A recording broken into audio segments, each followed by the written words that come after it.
कांग्रेस में बगावत कर विधान परिषद का चुनाव जीते सत्यजीत तांबे ने पहली बार पूरे मामले को लेकर अपना बयान दिया। उस साजिश का खुलासा किया जिसके बाद उन्होंने निर्दलीय चुनाव लड़ने का फैसला लिया।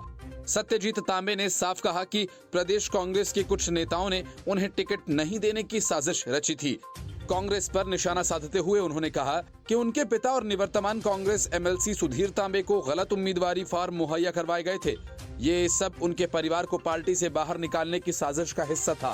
कांग्रेस ने असल में सुधीर तांबे को फिर से उम्मीदवार घोषित किया था, लेकिन नामांकन दाखिल करने के अंतिम दिन उन्होंने चुनाव की रेस से हटने का फैसला किया, जबकि उनके बेटे सत्यजीत ने पार्टी के खिलाफ बगावत कर निर्दलीय उम्मीदवार के तौर पर पर्चा दाखिल किया था।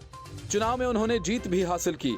महाराष्ट्र कांग्रेस प्रमुख नाना पटोले ने कहा था कि तांबे परिवार ने पार्टी को धोखा दिया है। सत्यजीत तांबे ने कहा कि मैंने 22 वर्षों तक कांग्रेस के लिए काम किया, लेकिन 2022 में युवा कांग्रेस अध्यक्ष के रूप में मेरा कार्यकाल खत्म होने के बाद मुझे सेवा विस्तार नहीं दिया गया। सत्यजीत ने कहा कि उन्हें उनके पिता की जगह चुनाव लड़ने के लिए कहा गया था, लेकिन वह इसके लिए तैयार नहीं थे क्योंकि वह संगठन के लिए काम करना चाहते थे।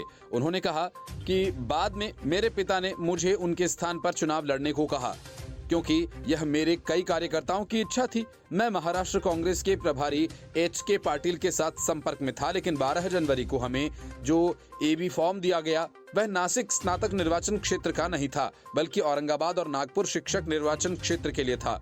उन्होंने कहा कि दोनों फॉर्म्स पर प्रदेश कांग्रेस अध्यक्ष नाना पटोले के हस्ताक्षर थे।